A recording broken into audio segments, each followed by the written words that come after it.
Está con nosotros Emerio Agretti para poder analizar este tema puntual. Cristina Kirchner en medio del juicio oral que comenzó ayer. Gracias, Emerio, por estar con nosotros esta noche. ¿Qué tal? Mucho gusto. Para un gusto estar acá, mejor dicho. Ayudarnos a analizar esta realidad de Argentina tan convulsionada por esta noticia y bueno, y por muchas otras cosas que pasaron estos días, incluso hoy. Sí, o sea, fuera o después del sacudón de la sorpresa del sábado, que fue mucho más allá que para los periodistas y para la sociedad, para todo el mundo político, como vos decías en la introducción, lo que estamos asistiendo ahora es a un cambio vertiginoso del escenario político, no son como placas tectónicas que se van acomodando y que uno no sabe cuándo ni cómo se van a terminar de asentar, pero creo que efectivamente el cimbronazo ha producido un cambio de estrategias, produciendo efectos en algunos casos hasta risueños o que se prestan para hacer chistes o parodias, como la grieta que se produce dentro de los espacios que se pretenden antigrieta, ¿no? Claro. Creo que también ha sufrido ese cimbronazo, o sea, para seguir con las metáforas sísmicas, me parece que esta grieta también, o esta antigrieta, se vio afectada por una grieta que tiene que ver con la otra. Pero bueno, yendo a lo concreto, la cuestión a analizar son las posibles estrategias políticas, las posibles motivaciones que tiene esta movida en particular y los efectos que pueda tener. Aquí, más allá del hecho inédito, como comentábamos recién con Gustavo, de que fuese una vicepresidenta quien,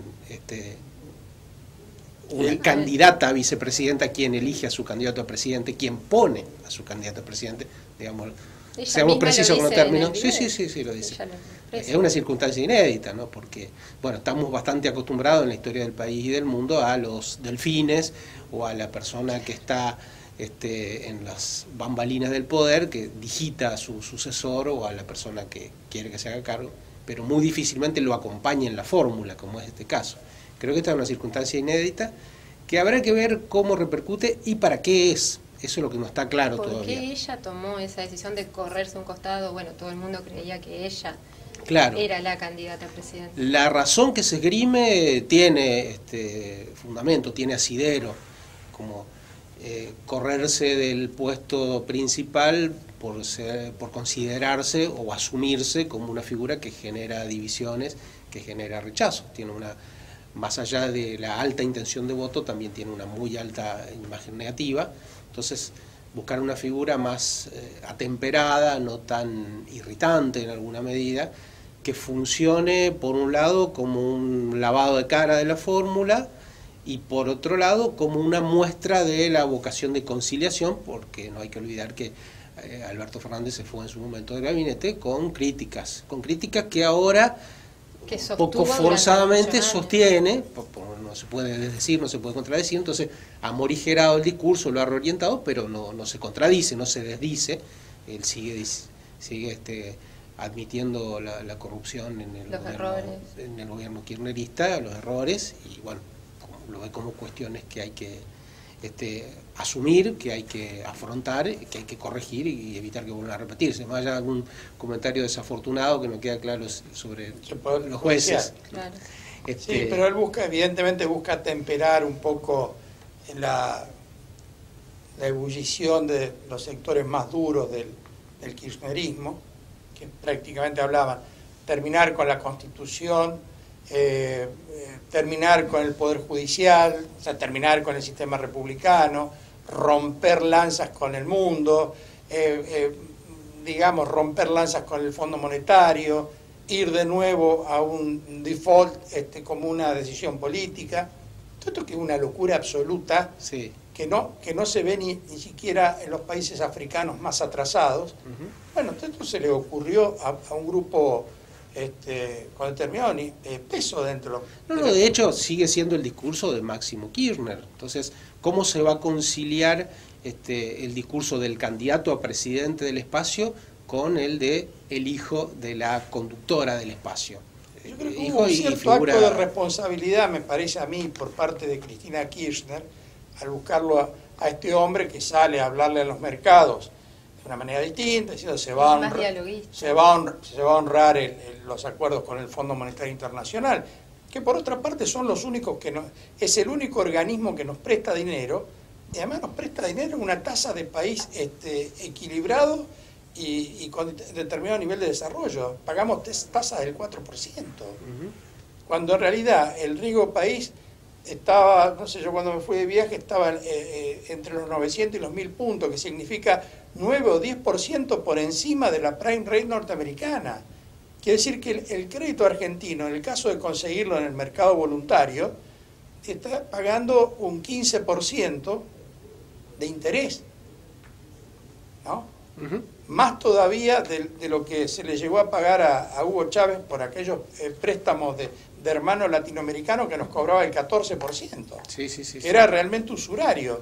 Lo que pasa es que un país con los pies de barro, absolutamente descalibrado en todas sus ecuaciones económicas, no tiene quien le preste, porque todo el mundo está esperando el momento en que eso reviente. Entonces, dentro de ese panorama, me pareció un acto de responsabilidad decir, bueno, frenemos la pelota, no lo escuchen tanto a Delía, el mensaje, vamos a honrar nuestras deudas, vamos a seguir negociando con el fondo en el caso de que lleguemos al poder. En fin, un mensaje. Hoy agregó Alberto Fernández, no va a haber indultos. El indulto es una institución de las monarquías absolutas antiguas, del ancien régime, digamos.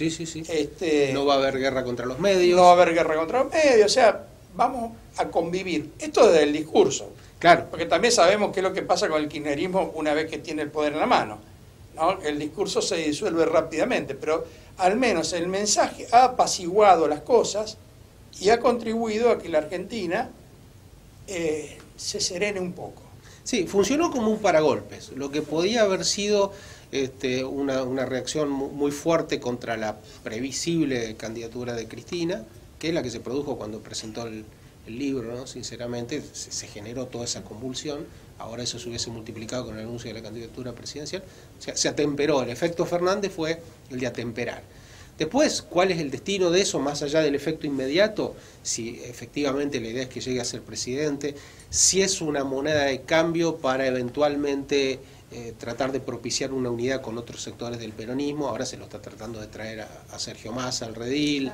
Daniel Scioli no se terminó de ir, porque por un lado dijo que él va a competir porque va a ser candidato, a la vez también lo están convocando desde Alternativa Federal. Es decir, son muchas ecuaciones que se están resolviendo. Bueno, en ese caso no está claro si eventualmente Alberto Fernández pueda, el renunciamiento en estos gestos grandilocuentes a los que por ahí está en afecto del peronismo, ¿no? Dar el gesto de renunciamiento, así como... Como Cámpora. Claro, como... a lo Cámpora. Pero a lo mejor no como presidente, para que eso sería lo más temible, ¿no? Que él ganase y después dejase el cargo y se lo dejase a la vicepresidenta, claro. Porque la sensación de estafa ahí sería irreversible. Pero a lo mejor sí como cabeza de fórmula. Decir, bueno, yo doy un paso al costado en pos de la unidad del peronismo, en pos de tener las mejores posibilidades de derrotar este proyecto al que ellos cuestionan, y bueno, cederle ese lugar a alguien que eventualmente tuviese más tracción de voto, que evidentemente Alberto Fernández no la tiene. Puede ser una figura conciliadora, potable, aceptable, pero no es una figura que traccione votos, y no sé hasta qué punto puede neutralizar esa imagen negativa de Cristina. Sí la hizo ahora en el efecto en la opinión pública, pero no lo sé en las urnas. Lo único cierto es lo que vos dijiste en el comienzo, es que se pateó el avispero y aquí puede salir cualquier cosa. De hecho, Labaña, que era aparentemente un interesante candidato del tercer sector, quedó descalabrado con la digamos con la reunión de Schiaretti, Massa, sí. Urtubey y... Labaña venía en baja, ¿no? Porque impactó muy fuertemente en su momento cuando apareció su nombre. Creo que él de alguna manera se sintió el hombre providencial para salvar a la patria. Y ahí se equivocó. Y cuando entró en el juego de las roscas políticas se dio cuenta que no era tan providencial, o que los demás no pensaban que él era tan providencial como él mismo creía. Es más, pretendían que compita en una interna, cosa que él no estaba dispuesto a hacer, aparentemente no estaba dispuesto a hacer. Schiaretti levantó la persiana, o sea, dijo, no, hasta acá llegamos y no hay internas. Claro, exacto. Suspendió la reunión. Incluso habla de una paso ampliada. el que ha tenido reflejo muy rápido ha sido Miguel Lifshitz, también, sí, porque inmediatamente trasladó el diálogo, digamos, a la mesa de Schiaretti, como diciendo, bueno, si Lavagna, si Lavagna tiene tantas historias, porque pide que todo, en realidad es casi una posición monárquica, ¿no? Que todos se sometieran a su voluntad, bueno, eso no lo consiguió. Pero además con el hecho, digo, cuando digo que no es el hombre providencial, no es solo una percepción, sino que realmente no es alguien que, más allá de la imagen pública que tenga o la buena consideración, no es alguien que tenga un nivel de intención de voto alto. Lavagna puede ser una figura interesante, potable, pero no es un candidato con grandes, a priori, con grandes chances. Además, la enseñanza de la historia es que no hay hombres providenciales de ningún tipo. El rubí me está golpeando en la esfera de mi reloj diciéndome que tenemos que ir a un corte. Así que, Emerio, te tenemos que despedir. Muchas gracias por ayudarnos a pensar la Argentina que estamos viviendo hoy y la que se viene. Gracias. Bueno, fue un placer, y la semana que viene, con quien sea que esté invitado, a lo mejor les toca analizar un escenario totalmente distinto. Porque falta un mes para conocer a los candidatos, definitivamente. Y además no te saque el rollo tan rápido, porque probablemente estés de nuevo acá analizando con nosotros lo que vaya a ocurrir. Con mucho gusto. Gracias, Emerio.